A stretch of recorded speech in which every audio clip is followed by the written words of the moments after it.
All right, DJ LeRoy. It is Monday night in the City Soul Lounge prime time. NightWatchman, my man. You know what? I'm getting so used to this. I'm not even sure if I'm ready to go back into the studio. You know, wow. Yes. So, how are you this fine Monday evening? Not bad. Just looking forward to, like I say, getting, because remember, we went through this past week. We went through, of course, the convention. Right, absolutely. And it definitely concluded on a very high and positive note. Right. So, but before we get into that, let's bring in our esteemed and honored celebrity guest. You're not talking about the ambassador, are you? The ambassador himself, the ambassador oh my God. of Harlem. Yes. Bring him out. Musa. That's right. Musa Jackson. So, you know, welcome to Soul Lounge Prime Time. Absolutely. Thank you, guys. Thank you both for having me here. Yeah, it's a long time coming, actually. I know. I thought you and DJ LeRoy had a spat or something. I didn't know why. I thought we were closer than that, DJ. It was like, I didn't even bring it up to him, but I was, but here we are, right?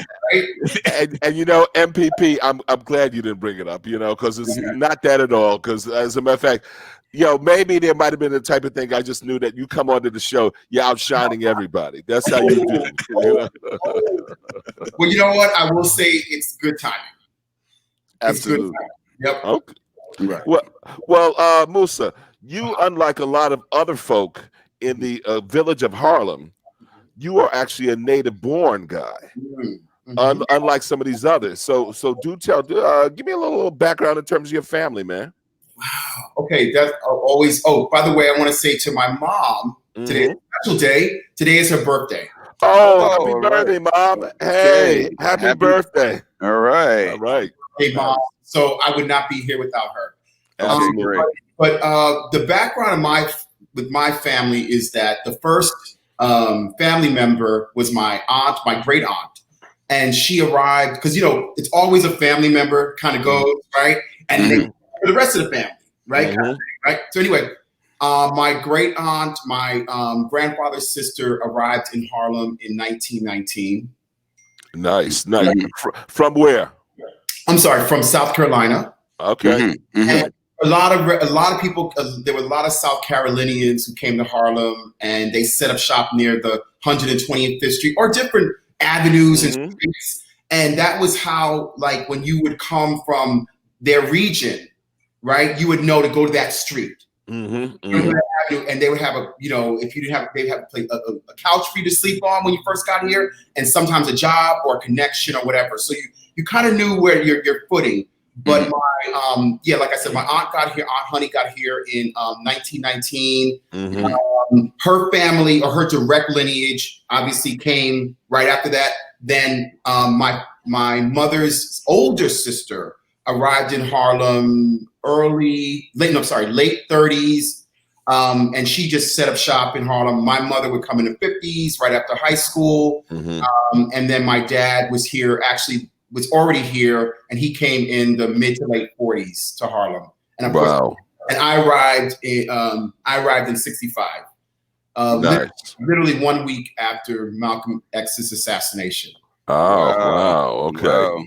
Right. And I make that correlation only because my father knew Malcolm. It was a good friend of his prior to him becoming a Muslim. So when my father got to Harlem, one of his boys was Malcolm Little. So definitely Detroit Red, huh? He knew him. Yeah. So he went from that, and actually he influenced my dad. My father was just a regular guy, a menial worker. That's an old term, menial worker. Just to give you an idea, was a custodian, probably 3 jobs, and always kept a job. And then his activism started because of Malcolm, and he was one of the Harlem organizers for Congress of Racial Equality, CORE. Anybody of a certain age knows that, and did almost all of the marches. My mom was like, "Oh my God, all the marches and all." My mom just, even when she said she's got exhausted, she was like, he did them all. So he found a way to get there. So if there was like a little dot in the crowd, there was my dad. You know? But you know, I think those things, that kind of Harlem background, and then I grew up in East Harlem, so people don't know that I grew up in East Harlem, but my like most of my family is in West Harlem, so we spent a lot of time. My Aunt Honey and Mamie and the rest of them lived on 128th Street in Lenox. Between okay. And also cousins lived up on 149th Street in Bradhurst. So we were the thick of Harlem. You know what I mean? Yeah. We had it from east to west. So I when people talk about the territory of Harlem, they always tend to refer to, we know, Central and West Harlem. Yeah. Like I'm like, well then, yeah, I include it all. Because I had the experience of having that. We used to call it East and West Side. Right. You live on the East Side, or Harlem was one thing, and they would say, "Where do you live?" I'm on the East Side. I'm on the West Side, because we just saw it as one big entity. So, but yeah, that's you know, my family. One of 5 kids. My mom raised. My parents divorced when I was around 2, and my mother. Phenomenal woman, raised 5 kids. I have 2 older sisters and an older brother and a younger brother. Gotcha. So Musa, one of the things that you had mentioned, of course, in terms of this whole notion of Harlem as a singular entity. Now, you know that sometimes these real estate folks tend to try to rebrand stuff. Thoughts on Soha? Ooh, I mean, you know, I haven't heard, I'll be honest with you, I haven't heard Soha in quite a few years. And partly due to that was the wonderful effort, wonderful backlash, advocacy of Danny Tyson. Yep. The real estate person, also a friend of mine, who wasn't having it. I wasn't even recognizing it, honestly. So it wasn't even like there was some push for it, because I was like, child, please. You know, but when, you know, you started seeing signs and actual LLCs or whatever with the name on it, then you realize, oh, wait a minute. And one of the things, you know, first off, I saw it like colonization. I saw it as for me, that you're coming here, you want to kind of declare your territory. What we're offering, Harlem, you know, to you still has that negative connotation, and we want to kind of put our stamp on it, and somehow subliminally refer to that wonderful place downtown called Soho, and somehow make that some subliminal connection. So people say, Soho, you know, I can feel safe, okay, you know, and that kind of thing pissed me off. Gotcha. I really felt like, you know, and like I said, I'm glad for people like, you know, advocates and activists and Harlemites, residents like Danny Tyson and others who really, of course, there were our, you know, I'm sure our elected officials that also got on the bandwagon or saw the need to dismiss it, or at least, you know, demote it. And so, but you know, it's just one of those things I look at and I say, you know what, this is how they do when they come in and occupy a territory and make, you know, I'm just going to listen. This is 2020. I probably used that language completely, but now all, you know, hats off, gloves off. And, you know, as a born and bred Harlemite, blackity black, you know, I'm just going to be honest with you. I'm going to call it like I see it. I'm going to, you know, always, I'm going to try to go high, but I might go medium. So you're going low. God's still working here. So, you know, I don't go low with you, but, you know, I am from Harlem, I can. But, you know, I just feel like we are right now in a time where we have to call things out. And if we see that, you know, if we see certain things, which one of them was Soha, we have to say this is not only gentrification, which harkens of racism. The underlying factor there is a racist situation. And that's because you're bringing all of your stuff with you. You know what I mean? And declaring that you're not comfortable in a space that you didn't occupy or haven't occupied for a long time, and have to sort of make it comfortable for you. And that's your entitlement and all those other things. So. So go ahead. I think it's interesting. Just going back to the beginning of your story, which was in family starting here in 1919, and we, the three of us, are kind of a third generation that have inherited not only the triumphs and struggles of our forebears, but also we've been able to put together the knowledge of not only what has happened, but I think we have a broader understanding of what the dynamics are. And so when you mentioned the colonialism, I think you hit it right on the head. And obviously we feel very protective of this community and this culture that has been so rich and supportive. Last week, we actually did a kind of a special show just on Marcus Garvey's birthday and the 100th anniversary of the red, black, and green flag, which was unveiled here in Harlem as part of the UNIA. And so we just see those seeds that were planted back then. We see the results of our grandparents and great grandparents. My great grandmother came to Harlem around the same time.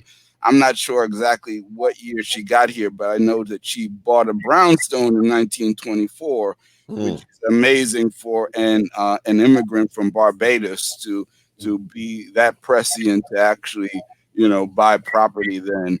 And so we stand on the shoulders, obviously, of our forefathers and foremothers that got here. And I'm glad for us to be having this conversation, because I feel that we have an obligation to protect the legacy of Harlem. And I think that leads right into what you've been doing with your moniker as the ambassador of Harlem and your new venture, Ambassador Digital Magazine. So can you tell us a little bit about that?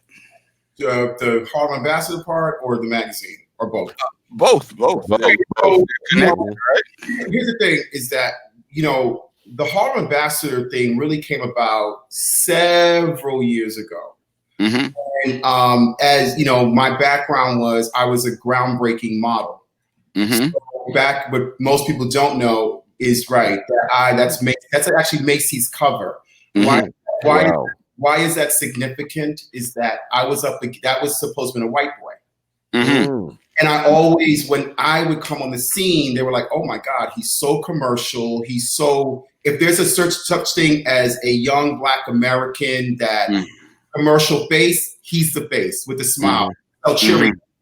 That's nice. Very first Gap ad. I was the very first Black male to ever be used, not targeting Black people, but targeting all people. So general market. General market, a crossover.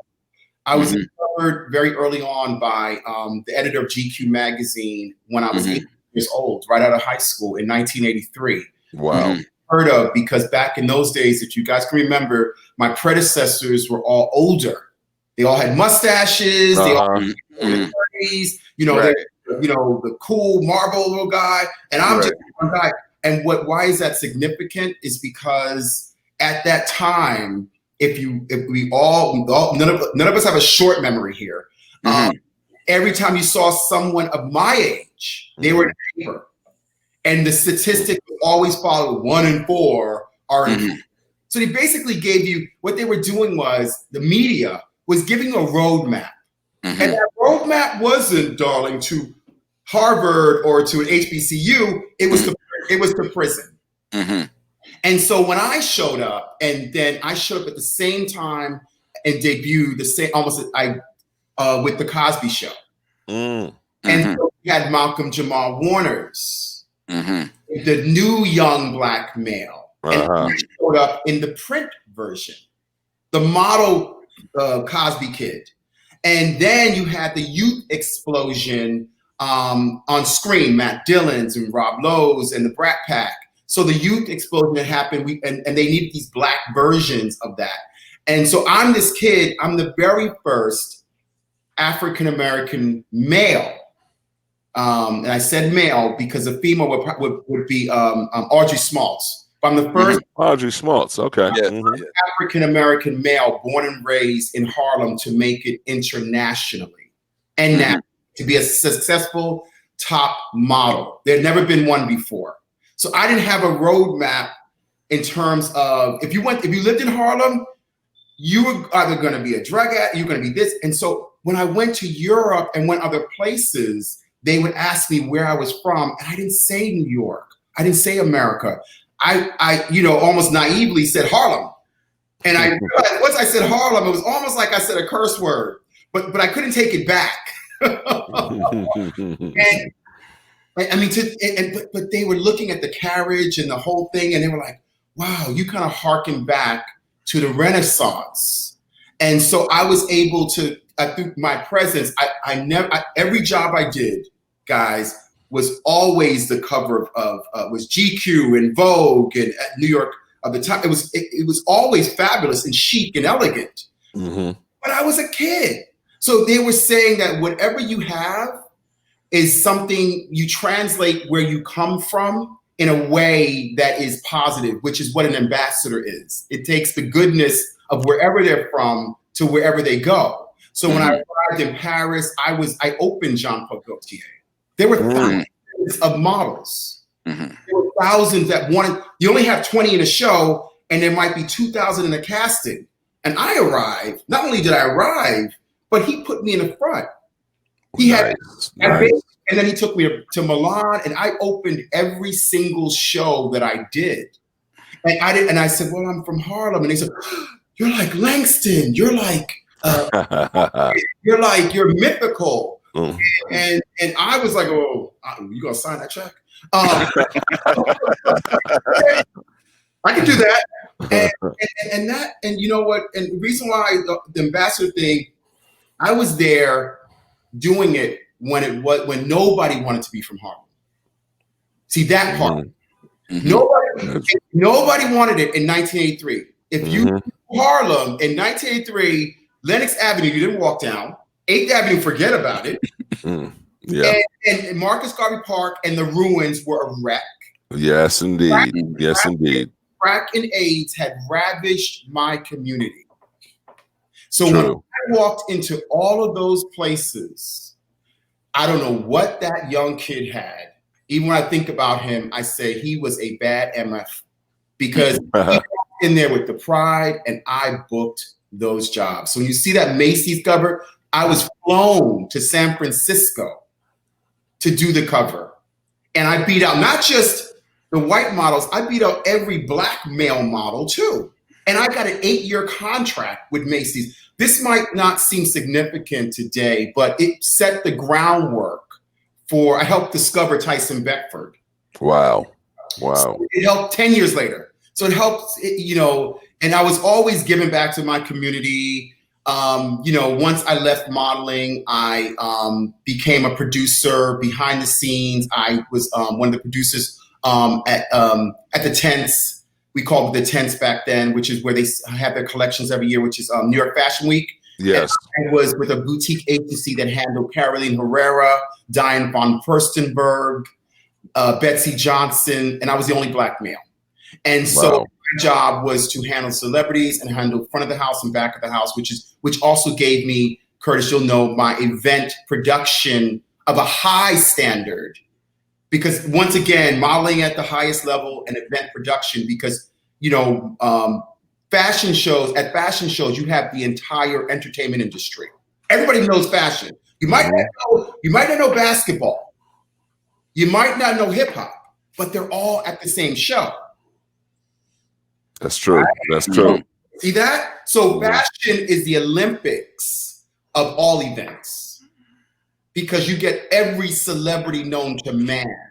I mean, I knew Knucklehead, 45. We want to with every single wife Okay. Wow. So, you know, I remember having to see his very arrogant behind, and others. But you know, so anyway, at that point, you know, I wanted to bring something to Harlem, and this was in the late '90s. I started something, and I was bringing the people from fashion world who, at that time, you didn't come to Harlem, and if you did, you came by cab, right?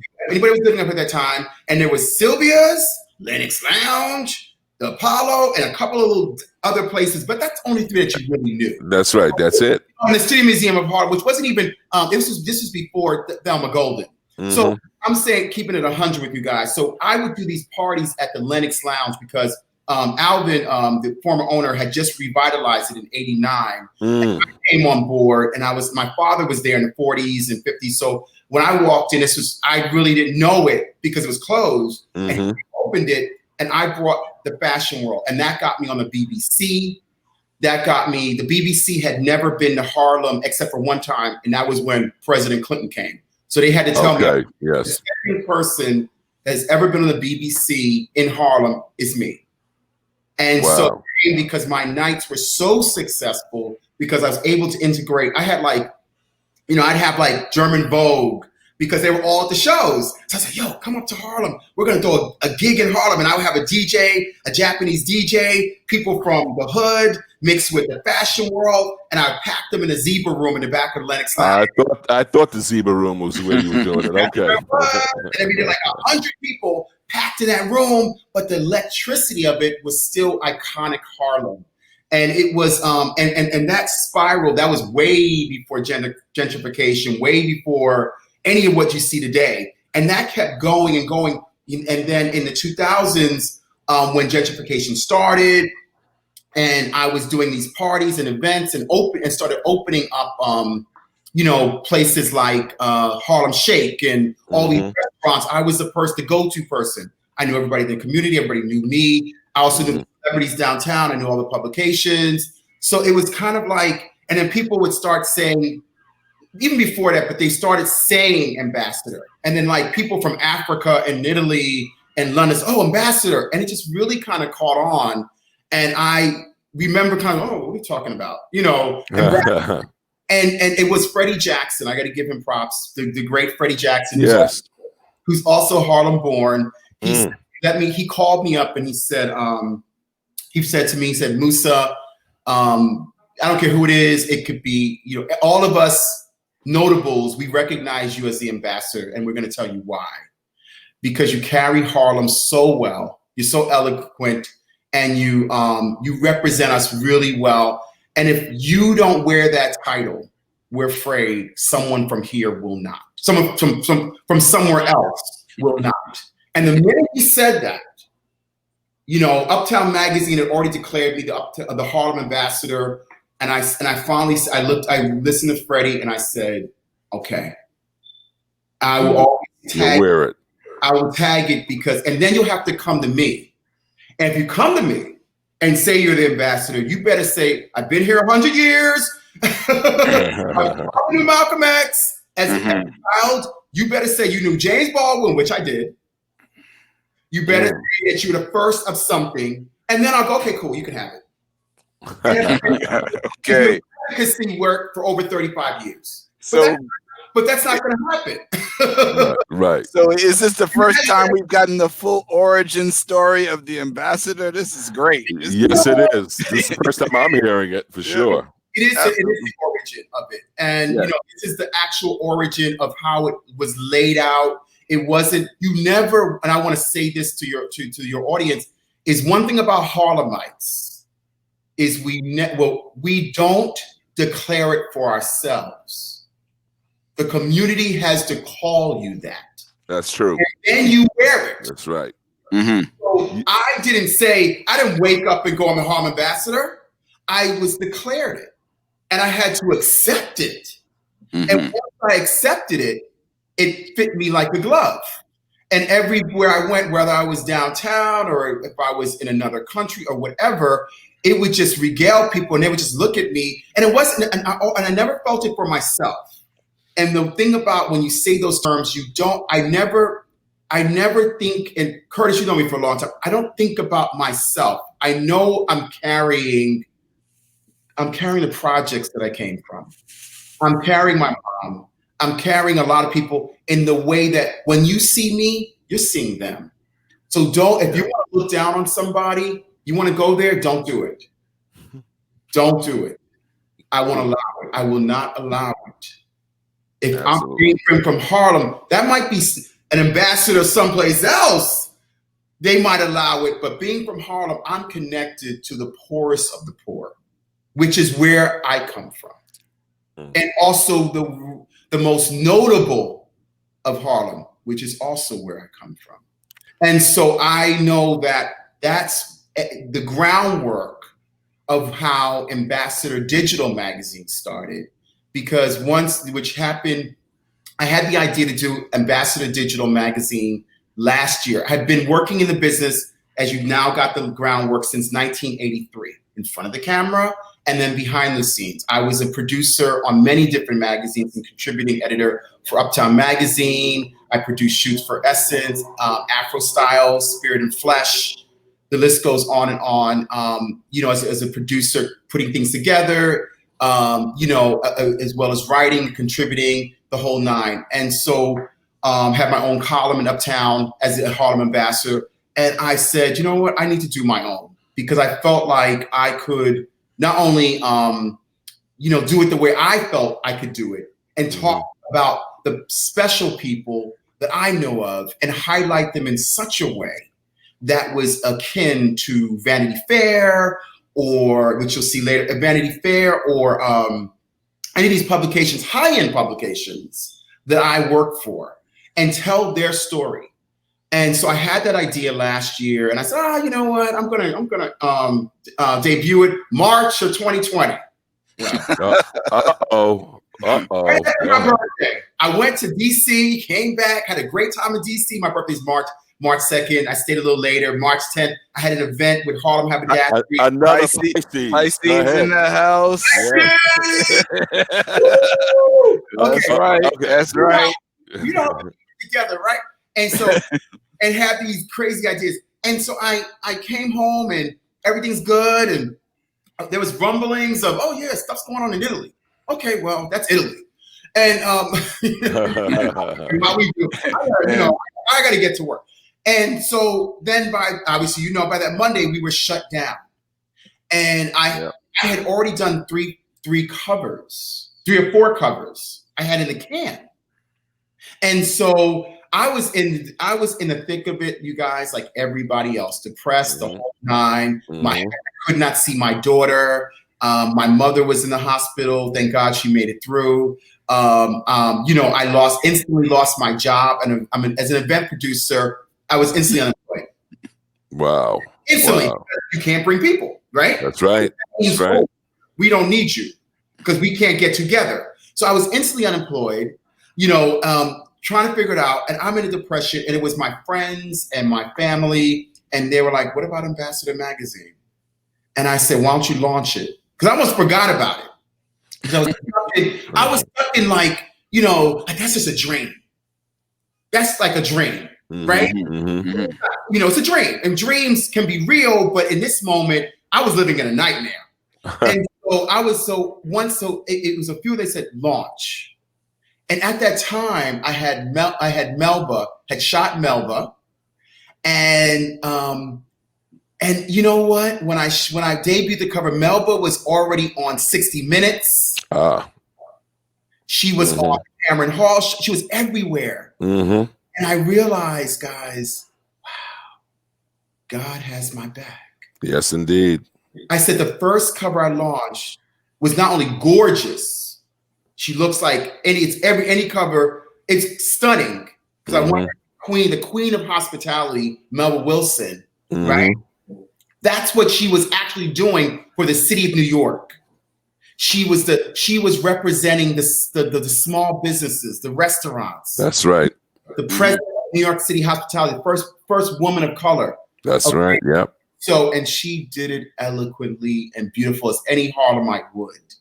And I was honored to have her, and she set it off, and we were off and running from there. And I decided at that point I would do it. I knew this business so well that most magazines or whatever come out every month or quarterly. I'm doing it every week. Wow. It's one interview with a live, what we're doing now, a live format. So basically the magazine comes to life. And then we have the cover launch. So my audience gets this, da, da, da, da, here's the cover. And we're able to really connect, because I realized my social media people were saying to me, well, you can't, we live in an age where if you're doing it, especially a magazine every month or quarterly, they're going to forget about you. I said, oh, but I had these magazines that I'd shot already. So the next one, which I didn't bring with me, was with Daniel Watts, who was Ike in Tina Turner the Musical. And that became relevant and he's also an activist. So we had, at that moment when debuted his cover, we could talk about Broadway, and we could also talk about the George Floyd situation in terms of George Floyd murder, and Black Lives Matter movement, and just how it had affected the world at that moment. Broadway, which is such a New York thing, was closed. And then this other thing, as two Black men talking about, what was happening. So it became this thing. And that's really the groundwork of Ambassador Digital Magazine, where we really I work with every genre, because I've been in every genre. And I wanted to see how we are as a people, because up here in Harlem, and it's not just Harlem, it's Harlem based, but it's definitely headed in other places. But I know that the gold mine of my people here in Harlem, I can't get out of Harlem. It's like I want sometimes, unless they call me, and my good buddy Leon had saw a couple of my issues and was like, oh my God, his publicist, this is hot. This is amazing. Leon's got to be in this magazine. And I've known Leon for some time. I knew his ex, which is Cynthia Bailey from the modeling world. And I knew I could do something special on Leon. And I said, well, Leon, if you up in Harlem, baby, you got to get real. You're going to be fly too. You're going to be fly. But real as well. And so, these kind of things are, basically what, and that's how it started. And that's how Ambassador Digital Magazine came to be. And I have a great team. I have a director creative director and photographer, Paul Marhul, who's also Harlemite, as well as Galvanize hair and makeup, Kevin McQueen and Stephen Rice, and designers. And we do now everything social distance. So we wear the mask, we have the studio, we have the hand sanitizer, that kind of thing. So when you do see some of our covers, we're following protocol on that. Gotcha. So let's take a second and look at a video clip.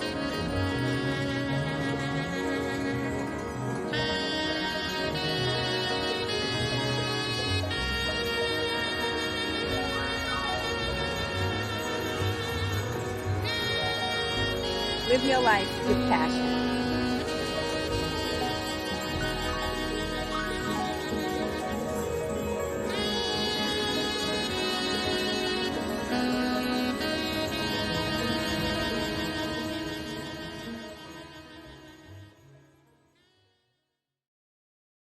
Wow.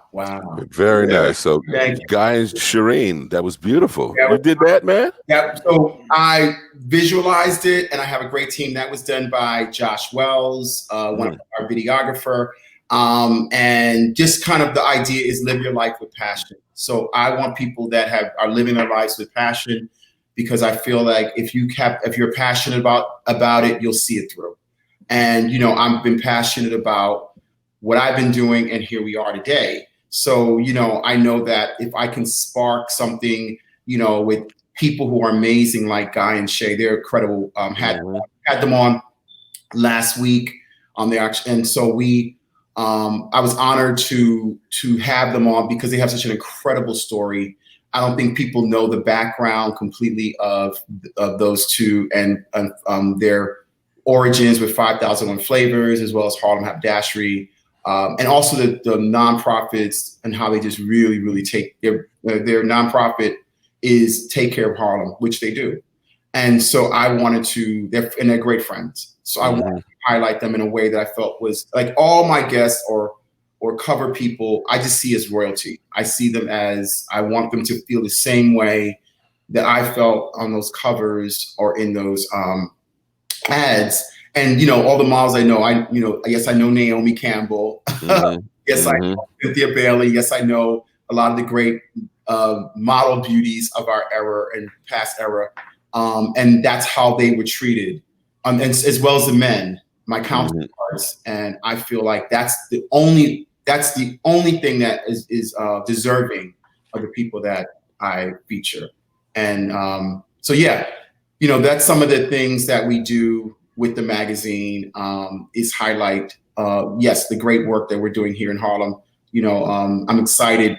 You know, a couple of very important people also are coming up soon, which I can't wait to debut. So we've been getting calls. I've been getting calls. I got a call, getting calls from overseas already, getting calls from other states. They're watching. The great thing about social media, which is one of the things, I didn't want a print magazine. We might have a printed edition. Maybe in a year, I'll combine all of the covers and give something that's printed out, which I think would be nice for a coffee table or whatever. But, you know, the social media, as you guys know, is just a way to really connect with everybody instantaneously. So when I'm getting a call or a DM or whatever, which please keep it coming, is, you know, it's great. You know that you're really connecting with people that, you know, you've never met, people from other countries, and they are interested or excited about what you're putting out there, the content. And that's what we're about, is putting out, I think, good content. Absolutely.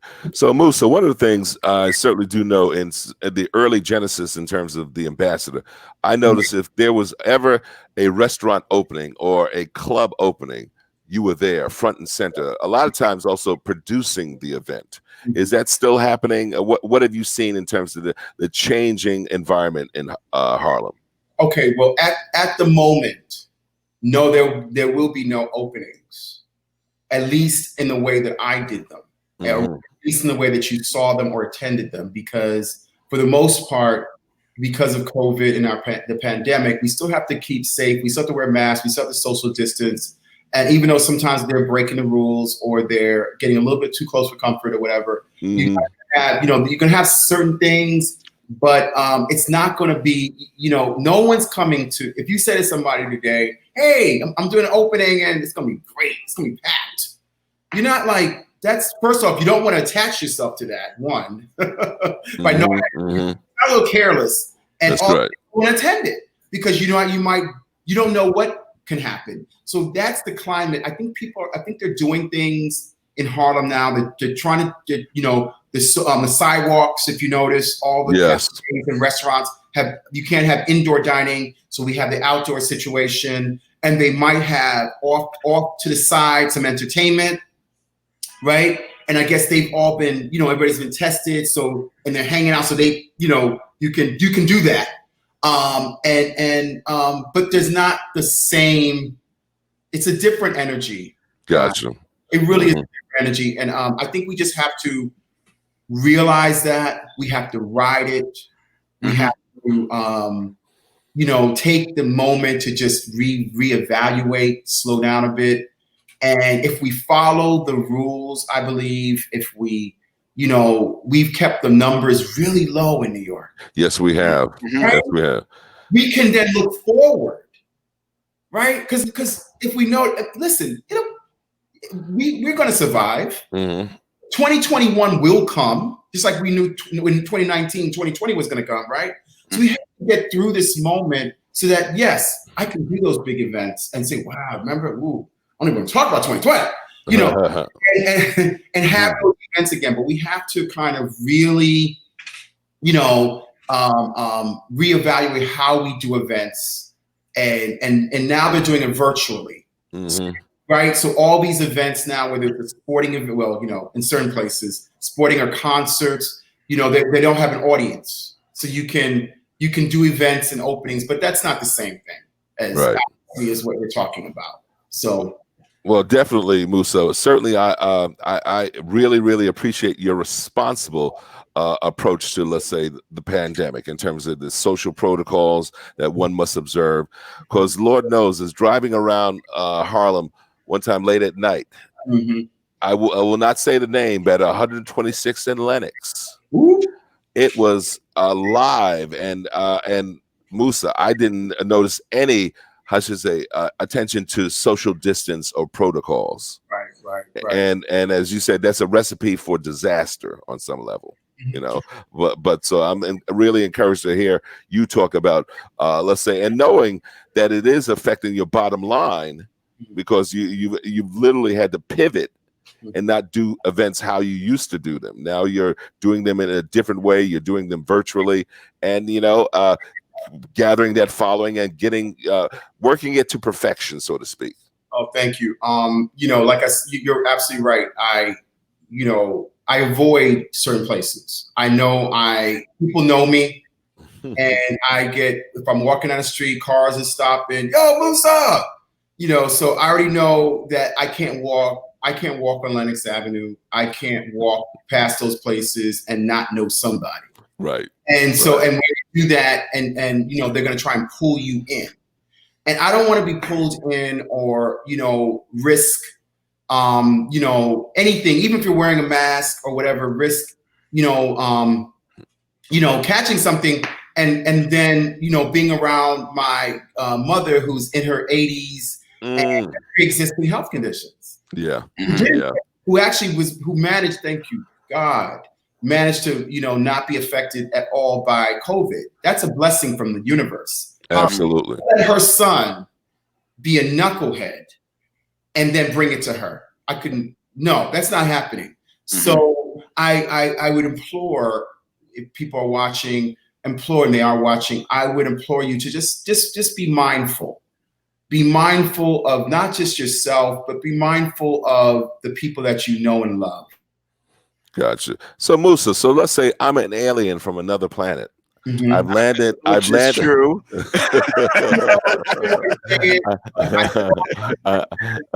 So I've landed in northern Manhattan, in Harlem, and I want to know about some of the spots. I definitely give me my itinerary. Where am I going? Where am I going to visit? Okay, so what do you want to do? Do you want to eat? Do you want to just say, yeah, you know what? I want to start off eating some stuff. Yes. Okay, I'll take you eating and then okay. So, my go-to spot is Melba's. I said that before. I love her. I think she does a quality business, and the food is great. You want to do a brunch, I would hit Boulevard Bistro. Just empty your stomach. Okay, don't eat, because you're going to be full and it's delicious. So you don't know where to start. You're going to probably want to order 2 or 3 dishes from there.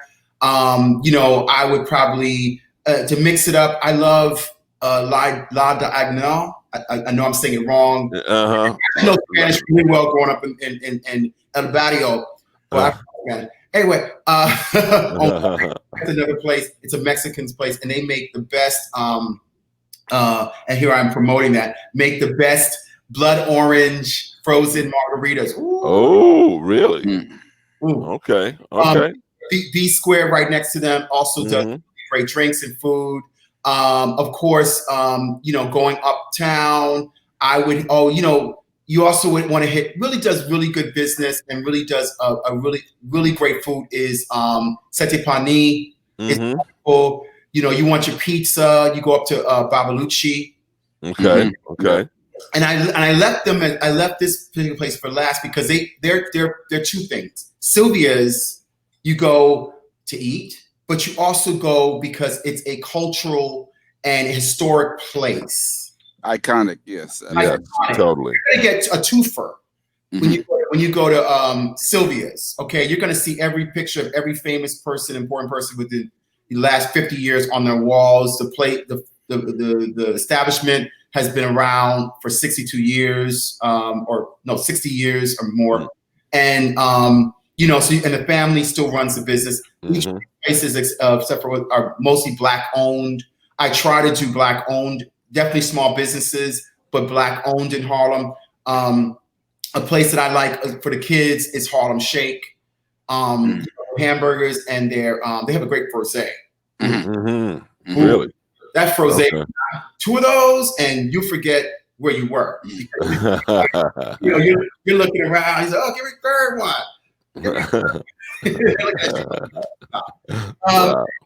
But the French fries and the their burgers are amazing. And first places that I opened was Harlem Shake. I think they've done a great business.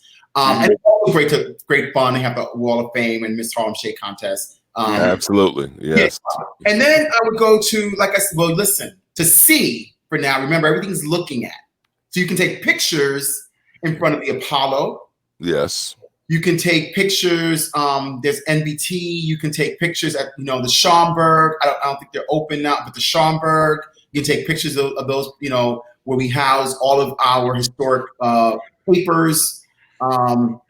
And some films or whatever in Schomburg. The largest number of African-American artifacts in the United States is in the Schomburg. That's another place that you can go stroll the boulevard of Lenox Avenue, the Harlem Stroll.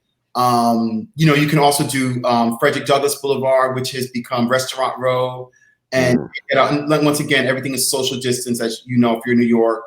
So they're out on the outside. You can stop in those places, and there's different places. So I would suggest those places to start, and you will get a full Harlem experience. You can go to the East Side.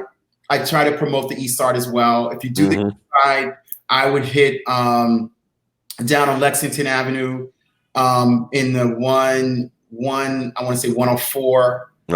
104. There's some great, a lot of Mexican places are there now. So a lot of it's from it was specifically Puerto Rican before, but now it's Mexican and a lot of different,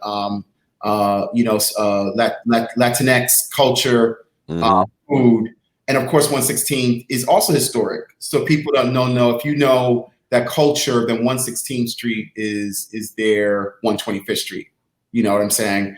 And I grew up in La Maqueta. So I grew up in La Maqueta too, which is off of 125th and Park Avenue. And you can 116th and Park Avenue. Yeah, 116th. I'm sorry. You're absolutely right. 116th. Sorry, 116th. Nice. And then it goes a little further down on Park Avenue. And also for the movie buffs. Okay. I'm gonna flip it for you. So the movie buffs. Of classic Black films like Claudine, New Jack City, Juice, all those places. They are in Harlem. Yes, indeed, and we certainly do know where they were manufacturing the crack. What building? Yes. So I was trying to move away from that. I'm trying to Yeah, he brought up all the family wholesome Claudine, and you bring up New Jack City. That part. So we know that New Jack City building, the Carter. Yes. But for that, that's a historic building itself. It's an incredible building. It's been refurbished as well, and a lot of great friends of mine live there. Claudine is near and dear to my heart. I was on the set of Claudine as a child. One of my best friends is actually in the movie, played Diane Carroll's son. He was the one who wanted to be invisible, Francis, Eric Jones. We grew up together. And so I was on the set, 9 years old, with Diane and James Earl Jones and the rest of the cast. And did actually, before the pandemic, was able to honor it with the 45th anniversary of the film, giving a free showing of it in Marcus Garvey Park. Yes. Again, if you love parks, we have 5 historic parks as well. So Marcus Garvey Park, Jackie Robinson, Morningside are my favorite parks. I live close to Marcus Garvey Park, Mount Morris Park for old timers. And that's a great park. Done a lot of work with that park to really bring it back. We have to what it should be. They did the fire watchtower. So it's the last remaining fire watchtower, I believe, in the United States. Correct. Right? So you can go up there and see that and see Harlem from an overview That's right. For all those angles, you're right. Yeah, and get a great experience as well, family experience, and and you'll be social distancing. So and but I think that will give you an overall almost a complete experience of Harlem. Well, one of the things certainly that we miss about the Harlem Historic Parks, of course, had its birth in Morningside Park, of which you were a part of, and that, of course, being Sunday Sermon. Right. So how do you feel about, let's say, the Harlem Historic Parks, which we have utilized, we utilize them responsibly, having an event such as that moved out or pushed out of the park? Yeah. I mean, you know what? Okay, first of all, people who don't know Sunday Sermon, which was founded by a good friend of mine, DJ Stormin Norman. He, history on the radio and music, handsome Black British cat who really took it and basically made it a sermon, which he's a minister of love. And house music. And yes. we had the picnic blankets, and there'd be up to 7,000 people in St. Nicholas Park. It started at Morningside Park, and he brought it to St. Nicholas Park. Correct. And, and it would just be all of us out there, and it was just, oh my God, I can't even, that was like the highlight of the summer, the highlight of us coming together. And, so, and then, of course, it had its challenges with even trying to some of the newer residents, colonialists, came would want to push it out, had the nerve, because it was only about love, always about love, always about family, dance, peace, humanity at its best. And so but anyway, it was there, it was an institution, and now, of course, it's virtual, where I guess he's playing from different locations, and you can get home. You got your cocktail. You got your, you don't need any. You just you're barefoot, right? And I this. You hear y'all doing a hustle. That's it. Yes. So we're doing our best. We're doing our best. I'm proud of the work that he's done. I'm proud that he keeps it alive. I'm proud that everything that people are doing, we hub it, we pivot and we hustle. Hub it. Ooh, that's a new word. Hustle. I got it first. Hub it. That's right. Trademark. Okay. That's what we do. And so, you weren't, and we galvanize together. I love our community of Harlem. Harlem is a special place. It's a magical place. Our greats still live here. I say they still live here because I don't believe they're gone. I come from a cultural people that believes in the ancestors and believes in spirit and energy above all else. And that when people come to Harlem, they're always shocked or amazed at how they just love it. And I say, because the spirits are still here. And if you and if you're a spiritual person, you get it. And I call on, like I said, I call on Baldwin, I call on Lena Horne, Lena Horne specifically, who I knew very well. That's another part of the story. Yep, the great Lena Horne I knew from the time I was 17 years old. Was one of my mentors. I dated her granddaughter. My first girl. That gave me entree. And after we broke up, I was somewhat a member of the family, so I got to be a part of their lives in amazing moments. And so I only reference her just to say, who's now obviously long deceased, who came to Harlem to the Cotton Club and became one of our greats. Is that I feel their energy. I feel them when I walk down Lenox. I think that's why. I mean, you can't come here and not leave your mark. True. I think they all came here and they left their mark, and they still want to come to Harlem and leave their mark. And I think that's the wonderful thing about Harlem is that we are such a welcoming place. You know, you can't mess with us though. and one thing you ain't gonna do is you're not gonna come here and tell us how to do things. We will tell you how we are and give you lay out a very well laid history, and we welcome you to partake. But we got this. I just wanted to say that we Harlemites, we got this, okay? And we deserve. And I can say anything. I believe the real Harlemites, like yourselves, your family, who came here so long ago, like my family. I believe if you've weathered those storms, and there have been many storms. Okay, when New York was bankrupt, what were we? Because, you know, if they get a cold, we get double pneumonia. Right? True. We were able to turn those days, the worst of New York, and make it classic.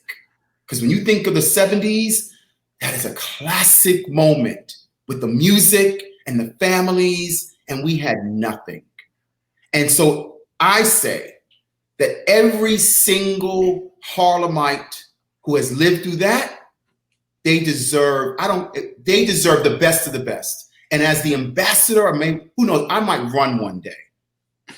Just because, not for me, but I feel like they deserve, and their children deserve the best that anything that comes to Harlem has to offer. They should not have to struggle.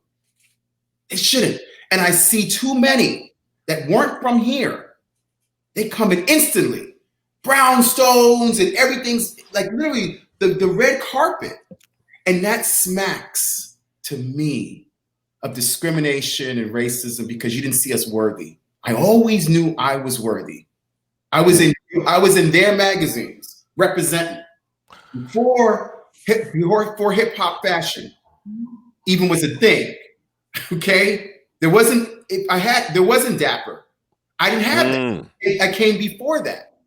Representing Harlem. And what I was representing was the Daps, was the who we were. Because we come from an amazing people. So when I see that, I say all Harlemites, you walk with your head high. You let them know who you are, because you are representative. You are all ambassadors. You are all ambassadors. All of you. So, Musa, we only have a few minutes left. What I'd like you to do is just tell us where you can be reached on social media. Yes.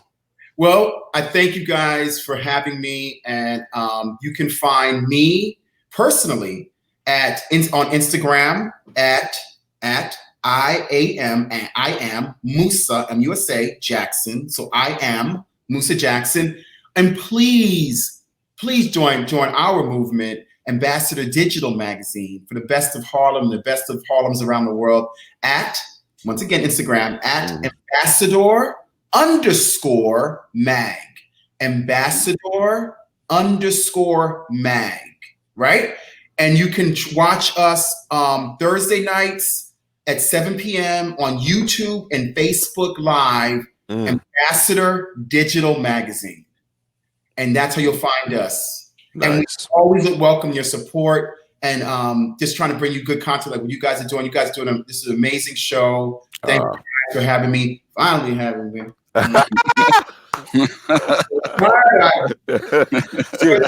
I knew you were going to go there. I knew it. Hey, well, but you know what? Better late than never. And also good to see that you're looking good, brother. That pandemic ain't got nothing on you. and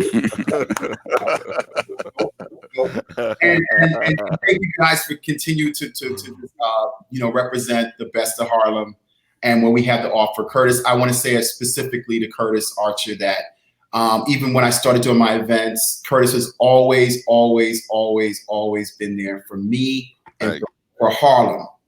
And I have to say that you've always been there. And Karen, and Bob, I'm really getting to know you. I've seen you. But I'm getting to know you, but I'm just saying this to Curtis, man, that, we always need champions in our corner, and you're one of our champions, man. One of the backbones, one of the kings of Harlem, and you really, really represent, man. So I appreciate you, love you, and I just think that, you know, what you're doing has always been top notch and just what we need.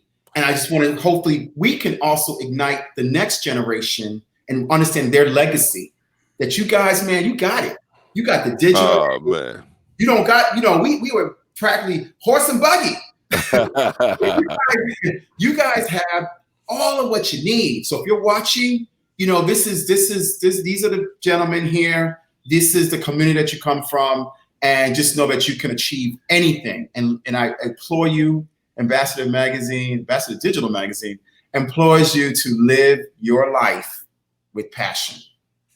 There it is. There it is. So Lounge Primetime Monday nights at 7 p.m. live on WHCR 90.3 FM, and we the also voice of Harlem. And we premiere on YouTube on Monday nights at 8 p.m. on our Soul Lounge Primetime YouTube channel. Like us, subscribe to us, follow us, and support us. And Musa Jackson, MPP, my brother. Thank you.